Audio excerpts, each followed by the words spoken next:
അമ്മേ, ഞാൻ സർട്ടിഫിക്കറ്റ്സ് എടുക്കാൻ ഇവിടെ വന്നത്. അത് വിട് നിധി, കഴിഞ്ഞത് കഴിഞ്ഞു. ഇനി അതേക്കുറിച്ച് നീയും ആലോചിക്കണ്ട, ഞങ്ങള് സംസാരിക്കുന്നില്ല. നീ ഇനി ഈ വീട്ടിൽ നിന്ന് എങ്ങോട്ടും പോകുന്നില്ല. 5 ആണുങ്ങൾ മാത്രമുള്ള ആ നശിച്ച വീട്ടിൽ ചെന്ന് താമസിക്കാൻ മാത്രം പാപമൊന്നും എന്റെ മോള് ചെയ്തിട്ടില്ല.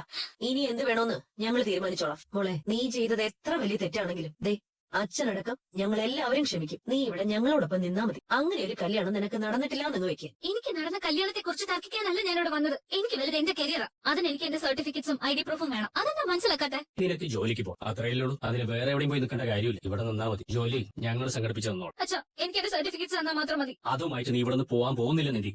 ഇനി മുതൽ നീ ഇവിടെ തന്നെ നിൽക്കണം. അതെന്റെ തീരുമാനം. നിധി, ഇപ്പോഴും നീ ചെയ്ത തെറ്റ് പൊറുക്കാനും മറക്കാനും ഞങ്ങളൊക്കെ തയ്യാറാ. വേറെ ഒരു വീട്ടിലും അത് ഉണ്ടാവില്ലാന്ന് നീ ഓർത്തോ. നീ കാരണം വന്ന് നഷ്ടങ്ങളെ കുറിച്ച് നീ ഓർത്തിട്ടുണ്ടോ? അച്ഛൻ നേരിട്ട് ഇൻവോൾവ് ചെയ്യാത്തതുകൊണ്ട് മാത്രം ബിസിനസ്സിലെ നഷ്ടങ്ങൾ എത്രയാണെന്ന് നിനക്കറിയോ? നിന്റെ വിവാഹത്തിന് പൊടിച്ചത് എത്രയാണെന്നറിയോ? ശരി, പണത്തിന്റെ കാര്യമൊക്കെ വിട്. നാട്ടുകാരുടെ മുമ്പിൽ ഇറങ്ങി നടക്കാൻ പറ്റാതായില്ലേ ഞങ്ങൾക്ക്? എന്നിട്ട് പോലും നിന്നോട് പൊറുക്കാനും നിന്നെ സ്വീകരിക്കാനും ഞങ്ങൾ തയ്യാറായില്ലേ? അതിനപ്പുറം ഭാഗ്യം നിനക്ക് വരാനുണ്ടോ മോളെ? കഴിഞ്ഞത് മുഴുവൻ ഒരു പൊട്ട സ്വപ്നമായിട്ട് കരുതി നീ അതെല്ലാം വിട്ടേക്ക്. ഇനി എന്താ വേണ്ടതെന്ന് നിന്റെ അച്ഛൻ തീരുമാനിച്ചോളും. നീ ഇനി എവിടേക്കും പോകുന്നില്ല. ഞങ്ങൾ തീരുമാനിച്ചോളും ഇനി നിന്റെ കാര്യം. നിധി, മറ്റാർക്കും കിട്ടാത്തൊരു ചാൻസ് ആണ് നിനക്കിപ്പോ കിട്ടിയിരിക്കുന്നത്. എല്ലാം മറക്കാനും പൊറുക്കാനും ഞങ്ങൾ എല്ലാം തയ്യാറായിരിക്കാം. ഇനി എന്താ വേണ്ടെന്ന് നീ തീരുമാനിക്കും. ഉടനെ ഒരു മറുപടി വേണ്ട, ആലോചിച്ച് പറഞ്ഞാൽ മതി. എടുത്തി സർട്ടിഫിക്കറ്റ്സ് എടുത്ത് വെക്കാൻ എടുത്തി പറഞ്ഞതുകൊണ്ടല്ലേ ഞാൻ ഇങ്ങോട്ട് വന്നത്? ഇല്ലമ്മേ, എനിക്ക് ഇവിടുന്ന് പോയേ പറ്റൂ. എന്റെ സർട്ടിഫിക്കറ്റ്സ് മാത്രം എനിക്ക് തന്നാൽ മതി. നിനക്കെന്താ പറഞ്ഞാൽ മനസ്സിലാവില്ലേ? എന്താ നിന്റെ സർട്ടിഫിക്കറ്റ് തരാൻ ഞങ്ങൾ ഉദ്ദേശിക്കുന്നില്ലെങ്കിലോ? മര്യാദയ്ക്ക് വീട്ടിലിരിക്കുന്നത് നല്ലത്. എന്താ നിങ്ങൾ ഈ പറയുന്നത്?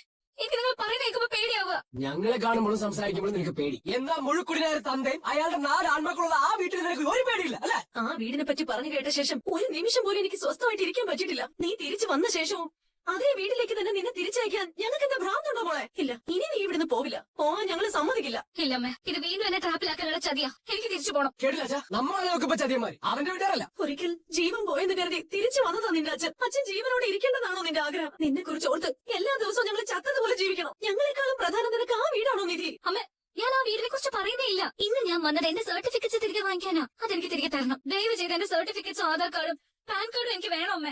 എന്നോട് നിങ്ങൾക്ക് പുറത്തുനിന്ന് പറയുന്നതിൽ എനിക്ക് സന്തോഷമുണ്ട്. പക്ഷെ ഇവിടെ ഇരിക്കാൻ കഴിയുന്ന ഒരു മാനസികാവസ്ഥയിലല്ല ഞാൻ. എനിക്ക് എന്റെ സർട്ടിഫിക്കറ്റ്സ് മാത്രം തിരിച്ചു തന്നാൽ മതി. ഞാൻ പോയിക്കോളാം. ഓ, എന്താ രാജീവേട്ടാക്ക് അങ്ങോട്ട് പറയുന്നൊന്നും ഇവർക്ക് മനസ്സിലാവുന്നില്ലല്ലോ. പറഞ്ഞ പല്ലവി തന്നെ വീണ്ടും വീണ്ടും. നിങ്ങൾ എന്താ ഒരു വാക്ക് പോലും മിണ്ടാതെ ഇങ്ങനെ കേട്ടോണ്ടിരിക്കുന്നത് രാജീവേട്ടാ? ഇങ്ങനൊരു മകളിരുന്ന് അന്ന് പോലീസ് സ്റ്റേഷനിൽ വെച്ച് കോല് മുറിച്ചിട്ടതാ ഞാൻ. പിന്നെ ഈ വീട്ടിൽ കാലുകുത്താൻ സമ്മതിച്ചു. അത് നിന്റെ അമ്മയുടെ കണ്ണീര് കണ്ടതുകൊണ്ട് മാത്ര. ആ കണ്ണീരിന്റെ വില നിനക്ക് മനസ്സിലാവുന്നില്ല. ഉണ്ടെങ്കിൽ നീ ഈ നിമിഷം ഇങ്ങനെ പെരുമാറുമായിരുന്നില്ല. നീ ഈ കുടുംബത്തോട് ചെയ്തത് വലിയ ചതിയ. എന്നാലും ആ ദ്രോഹം ഞങ്ങൾ മറക്കാനും പൊറുക്കാനും തയ്യാറാണ്. നിന്റെ കഴുത്തിൽ അവൻ കെട്ടിയ താലി നീ ഊരി എറിഞ്ഞ് തിരിച്ചു വന്ന അങ്ങനെ ഒരു വിവാഹമേ നടന്നിട്ടില്ലെന്ന് വിശ്വസിക്കാൻ ഞങ്ങൾ ഇപ്പോഴും തയ്യാർ. നിനക്ക് ഒരു ദിവസം കൊണ്ട് വിവാഹം കഴിക്കാൻ കഴിയുമെങ്കിൽ എനിക്ക് ഒരു ദിവസം കൊണ്ട് ഡിവോഴ്സ് വാങ്ങി തരാനും പറ്റും. സൂര്യ ഇവിടെ തന്നെ അടച്ചാ. ഓസ്ട്രേലിയക്ക് തിരിച്ചു പോയിട്ടില്ല. ഇപ്പൊ ഇവിടേക്ക് വരും. എന്താടാ ഗേറ്റ് മുമ്പിൽ നിന്ന് എടുക്കുന്നേ? ഞാൻ എന്റെ ഏട്ടത്തമ്മയ്ക്ക് കൂട്ടുവന്നതാ. ആർക്ക്? എന്റെ സുധീഷേട്ടന്റെ ഭാര്യ Nidhi Sudheesh. Mummy, I am trapped. എടാ അത് ശരി. അപ്പൊ അന്ന് ആ ടീമിലുണ്ടായിരുന്ന നീ കൂടി ആയിരുന്നല്ലേ? ഞാൻ മാത്രല്ല, എന്റെ 2 ചേട്ടന്മാരും കൂടി ഉണ്ടായിരുന്നു. ഈ കിളിക്കൂട്ടിലെ പ്രദേശം അങ്ങനെയാ. ഒരു കാര്യം വന്നാലേ ഞങ്ങൾ 4 പേരും കട്ടയ്ക്ക് നിൽക്കും. You bloody- അതൊന്നും വേണ്ട, ഒരിക്കൽ കൂടി പൊക്കോട്ട് പോനെ. ഞങ്ങൾക്ക് വലിയ ബുദ്ധിമുട്ടൊന്നുമില്ല. മാറാ. നിങ്ങൾ എന്തൊക്കെയാ പറയുന്നത്? ഞാൻ വന്നത് സർട്ടിഫിക്കറ്റ്സിന് വേണ്ടി മാത്രം. എനിക്കത് മാത്രം മതി. വേറൊന്നും എനിക്ക് വേണ്ടി നിങ്ങൾ ചെയ്യണ്ട. അത് ശരി. അപ്പൊ നിനക്ക് അവനാണ് വലുതല്ലേ? അവന്റെ കുടുംബമാണ് പ്രധാനം അല്ലേ? അവനിൽ ഇത്ര മാത്രം നീ എന്ത് കണ്ടിട്ടാണ് നിധി? അതൊരു കുടുംബം എന്ന് പറയാൻ പറ്റുമോ? കുടുംബത്തിൽ പറഞ്ഞ കുട്ടിക്ക് താമസിക്കാൻ പറ്റിയ ഒരു വീടാണോ? അങ്ങോട്ട് തന്നെ പോകണമെന്ന് വാശി പഠിക്കുന്ന എന്താ അവിടെ മാത്രം ഉള്ളത്? അട്ടക്കത്തിൽ ഒതുക്കത്തിൽ ഇതിനകത്ത് ഇരുന്നോളാം നീ. ശരിയാക്കി തരാടാ. മോളെ നോക്ക്, അമ്മ പറയുന്ന ഒന്ന് കേൾക്ക്. നിന്റെ നല്ലതിന് വേണ്ടിയാ അമ്മ പറയുന്നത്. അങ്ങനെ ഒരു വീട്ടിൽ നീ കഴിയുന്നതിനെ കുറിച്ച് ചിന്തിച്ച് എനിക്ക് നീറി മരിക്കാൻ വയ്യ മോളെ. അമ്മ പറയുന്നത് കേൾക്ക് മോളെ. അമ്മയുടെ പൊന്നു മോളല്ലേ. നോക്ക്, ഈ സർട്ടിഫിക്കറ്റും ജോലിയും ഒന്നും നമുക്ക് വേണ്ട. നീ ഇനി മുതൽ ആ വീട്ടിലേക്ക് പോകാൻ വേണ്ട. അച്ഛൻ പറഞ്ഞില്ലേ നിനക്ക് എത്രയും പെട്ടെന്ന് ഡിവോഴ്സ് വാങ്ങി തരാമെന്ന്? അത് മതി. നീ ഇവിടെ നിന്നാ മതി. നിന്റെ എല്ലാ കാര്യങ്ങളും അച്ഛൻ നോക്കിക്കോളൂ. സൂര്യാണെന്ന് തോന്നുന്നു. ഹലോ ഏട്ടാ. എവിടെയാണ് ഇപ്പൊ? ഏട്ടത്തിന്റെ വീടിനില്ല. നിധി കൂടെ ഇല്ലേ? ഇല്ല. ഇല്ലേ? അല്ല, വീടിനകത്തുണ്ട്. അകത്താ? എടാ അപ്പൊ നീ എവിടെയുണ്ട്? ഞാൻ ഗേറ്റിന് വെളിയില്. വെളിയില? എടാ കളിച്ച് നിനക്ക് അകത്തേക്ക് പോകാനില്ലേ? അത് അവരെ വിളിക്കണ്ടേ? എന്നോട് പുറത്തു നിൽക്കാൻ പറഞ്ഞു. ഞാൻ പുറത്തു വന്നു. ഏടത്തേനും അകത്തേക്ക് കൊണ്ടുണ്ട്. ഈടാ അവിടെ എന്താ നടക്കുന്നതെന്ന് അറിയണ്ടേ? അതിലല്ലേ ഞാൻ നിന്നെ കൂടെ അയച്ചത്. അവരുടെ വീട്ടിലേക്ക് അവർ കയറണമെന്ന് പറഞ്ഞാൽ എനിക്കൊന്ന് ചെല്ലാൻ പറ്റുമോ? കയറണ്ടെന്ന് പറഞ്ഞു. ആര് പറഞ്ഞു? ഏടത്തേത് അമ്മയാണെന്ന് തോന്നുന്നു. ഏടത്തെ ആകെ വല്ലാതെ. പിന്നെ ഞാൻ നൈസായിട്ട് പുറത്തേക്ക് വന്നു. പിന്നെ ഒരു കാര്യം കൂടി ഉണ്ട്. എന്താ? നമ്മളത് പൊക്കിയില്ലേ ഏടത്തെ കെട്ടായിരുന്ന ആ ഓസ്ട്രേലിയൻ കങ്കാരു? അവൻ വന്നിട്ടുണ്ടല്ലോ. അയ്യോ അവനാ? ചേടാ അവനെന്തിനാ അങ്ങോട്ട് വന്നത്? ആർക്കറിയാം. അവിടെ എന്തെങ്കിലും പ്രശ്നം ഉണ്ടാവും എനിക്ക് പേടിയാവുന്നതാ. ഇതുവരെ ഒന്നും ഉണ്ടായിട്ടില്ല. കാര്യങ്ങളൊക്കെ നോർമലായിട്ട് നടക്കണേ. ഇനി കാര്യങ്ങൾ കൈവിട്ട് പോയാ ഞാൻ അറിയിക്കാം. ചേട്ടാ നികേഷ് എന്നാലും അത് പേടിക്കാതിരിക്കുന്നു ചേട്ടാ. ഏടത്ത് തിരിച്ചു വന്നാ ഞാൻ അപ്പത്തിന് വിളിക്കാം. ഇപ്പൊ സമാധാനമായിട്ടിരിക്കെ. ഞാൻ വെക്കട്ടെ? വെക്കൽ ഇവനെന്തിനാ അവര് പുറത്തു നിർത്തിയിരിക്കുന്നത്? അങ്കിൾ എന്താ എല്ലാരും സൈലൻസ് ആയിരിക്കുന്നത്? അല്ല ഞാൻ വന്നുകൊണ്ട് സംസാരം നിർത്തണോ? സംസാരിക്കേ എന്നാൽ മാത്രമേ നമുക്ക് നിധിയെ കാര്യം പറഞ്ഞ് ബോധ്യപ്പെടുത്താനാവൂ അല്ലെങ്കിൽ ഞാൻ സംസാരിക്കണം സൂര്യ സാരമില്ല Arun let me deal with എനിക്ക് സ്റ്റബോണായ കുട്ടികളൊക്കെ വളരെ ഇഷ്ടമാണ് ബിക്കോസ് എന്റെ മമ്മിയും വളരെ സ്റ്റബോൺ ആയിരുന്നു I do like stubborn ladies Nidhi ഞാനും അവരുടെ കൂടി കാര്യങ്ങൾ സംസാരിച്ചു കഴിഞ്ഞു നിധി സർട്ടിഫിക്കറ്റ്സ് എടുക്കാൻ വന്നു എന്ന് അറിഞ്ഞു ആക്ച്വലി നിധി എന്തിനാ ഇങ്ങനെ കഷ്ടപ്പെടാൻ നിൽക്കുന്നത് അച്ഛനമ്മമാർ പറഞ്ഞതനുസരിച്ച് ജീവിക്ക് താൻ ആരോട് എന്നോട് സംസാരിക്കാൻ ഞാൻ താൻ ആരാണ് ഞാൻ നിധി ഐ വാസ് യുവർ ഫിയോൺസേ യെസ് യുവേ പക്ഷെ അത് നിശ്ചയിച്ച ഞാനായിരുന്നില്ല എന്റെ കൂടെ വന്നൊരു പയ്യൻ ഗേറ്റിന് പുറത്ത് നിൽപ്പുണ്ട് എന്റെ വീട്ടുകാരെ സംബന്ധിച്ചിടത്തോളം അവന്റെ സ്ഥാനം പുറത്താണെങ്കിൽ എന്നെ സംബന്ധിച്ചിടത്തോളം നിങ്ങളുടെ സ്ഥാനം അവിടെയാ മനസ്സിലായോ നിധി നിധി മതി മാരകി അറിഞ്ഞിട്ടും അച്ഛനും അമ്മയ്ക്ക് എന്ത് വേണമെങ്കിലും എന്നോട് പറയാം അതിനുള്ള സ്വാതന്ത്ര്യം നിങ്ങൾക്കുണ്ട് പക്ഷെ അതിനിടയിലേക്ക് ഇങ്ങനെ ചില ആളുകളെ കെട്ടിയിറക്കാൻ നോക്കിയാലേ എനിക്ക് ഇങ്ങനെ തന്നെ സംസാരിക്കേണ്ടി വരും എന്താ ഇത് അരുൺ ഇവക്കെന്താ എത്ര പറഞ്ഞിട്ട് മനസ്സിലാവാത്തെ സൂര്യ നിങ്ങൾക്ക് ഞാൻ പറയുന്നത് മനസ്സിലാവുന്നില്ലേ ഈ വീട് വിട്ട് ഞാൻ പോകാനുള്ള കാരണം വ്യക്തമായി നിങ്ങളോട് പറഞ്ഞിട്ടും നിങ്ങൾ വീണ്ടും അതേ കാരണക്കാരനെ തന്നെ ഇവിടേക്ക് വിളിച്ചു വരുത്തിയിരിക്കുന്നു എന്നിട്ട് എന്നെ കൺവിൻസ് ചെയ്യാൻ ശ്രമിക്കുന്നു എന്താ ഇതെല്ലാം കള്ളം പറയരുത് നിധി നിനക്ക് സൂര്യ ഇഷ്ടമില്ലാത്തതുകൊണ്ടല്ല ആ ഡ്രൈവറെ ഇഷ്ടമായതുകൊണ്ടാണ് നീ വീട് വിട്ടു പോയത് That's the point, uncle. Correct.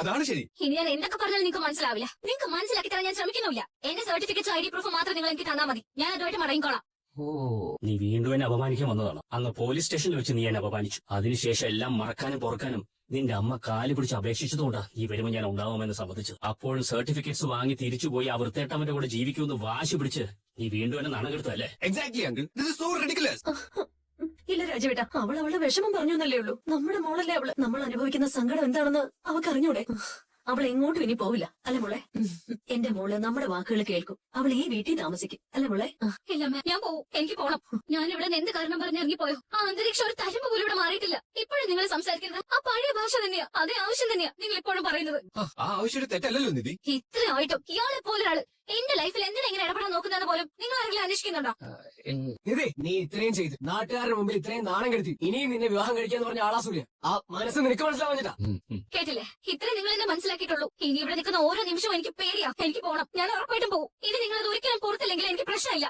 എന്റെ സർട്ടിഫിക്കറ്റ്സിന് ഇവിടെ വെക്കേണ്ട കാര്യമില്ല അതെനിക്ക് വേണം ഞാൻ കഷ്ടപ്പെട്ട് പഠിച്ചു വാങ്ങിയത് അത് മാത്രം എനിക്ക് മതി ഞാൻ പോയിക്കോളാം അപ്പൊ നീ സമ്മതിക്കില്ല അല്ലേ നിന്റെ തെറ്റ് ചൂണ്ടിക്കാണിച്ചു തന്നാലും അത് സമ്മതിക്കാൻ നിനക്ക് പറ്റില്ല അല്ലേ നിന്റെ മറുപടിയോട് പ്രതികരിക്കേണ്ട രീതി ഇങ്ങനെയല്ല എന്നാലും അവസാനമായിട്ട് നിനക്ക് ഒരു ചാൻസ് കൂടി ഞാൻ തരാം ഇതിലും കൂടുതൽ താഴാൻ എനിക്ക് ഇനി ആവില്ല നിനക്ക് ഞാൻ ഡിവോഴ്സ് വാങ്ങിച്ചു തരാം വീണ്ടും എന്റെ മകളായിട്ട് നിനക്ക് ഈ വീട്ടിൽ കഴിയാം എന്റെ ജീവിതത്തിൽ ഞാൻ നിനക്ക് നേരെ വെച്ച് നീട്ടുന്ന അവസാനത്തെ ഔദാര്യം അത് സ്വീകരിക്കണോ വേണ്ടെന്ന് നിനക്ക് തീരുമാനിക്കാം നിന്റെ ജീവിതത്തിന് ഏതാണ് നല്ലത് എന്താണ് ചീത്തയെന്ന് ഞങ്ങൾക്ക് നന്നായിട്ടാണ് ആണോ അച്ഛാ നിങ്ങൾക്കത് അറിയോ എന്നിട്ടാണോ ഇതുപോലെ ഒരാളെ എനിക്ക് വേണ്ടി കല്യാണം ആലോചിച്ചത് Arun see this what is you saying is something wrong with me no I don't think so ഇത്രയും വിശദമായിട്ട് ഞാൻ പറഞ്ഞു കഴിഞ്ഞിട്ടും ഞാൻ ഈ വീട് വിട്ട് പോയത് ഒരു ഡ്രൈവറുടെ കൂടെ ഒളിച്ചോടി കല്യാണം കഴിച്ച് ജീവിക്കാനാണെന്ന് നിങ്ങൾ വിചാരിക്കുന്നുണ്ടെങ്കിൽ നിങ്ങൾക്ക് എന്നെ മനസ്സിലായിട്ടില്ലെന്നല്ല അതിനർത്ഥം എന്റെ പഠിപ്പിൽ എനിക്ക് വിശ്വാസമുണ്ട് അത് വെച്ച് ഞാൻ എവിടെയെങ്കിലും ജോലി ചെയ്ത് ജീവിച്ചോളാം അതിനുവേണ്ടിയാ ഞാൻ ഇവിടുന്ന് പോകുന്നത് എത്ര തവണ ഞാൻ നിങ്ങളോട് പറഞ്ഞു കഴിഞ്ഞു പക്ഷെ നിങ്ങളത് മാത്രം കേൾക്കുന്നില്ല ദയവ് ചെയ്ത് എന്റെ സർട്ടിഫിക്കറ്റ് തരൂ അതിനുശേഷം ഞാൻ ഈ വീട്ടിലേക്ക് കടക്കാൻ പാടില്ലെന്ന് നിങ്ങൾ പറഞ്ഞാൽ എനിക്ക് പ്രശ്നമില്ല പക്ഷെ എന്റെ സർട്ടിഫിക്കറ്റ്സ് എനിക്ക് വേണം അത് കിട്ടിയ പിന്നെ നിങ്ങളുടെ കൺമുന്നിൽ ഞാൻ ഒരിക്കലും വരില്ല നിർത്ത് ചെറിയ കുഞ്ഞുങ്ങൾ വാശി പിടിച്ച് നിലവിളിക്കും പോലെ നിലവിളിച്ച നിന്റെ കാര്യങ്ങൾ നടക്കുന്നു വിചാരിച്ചോ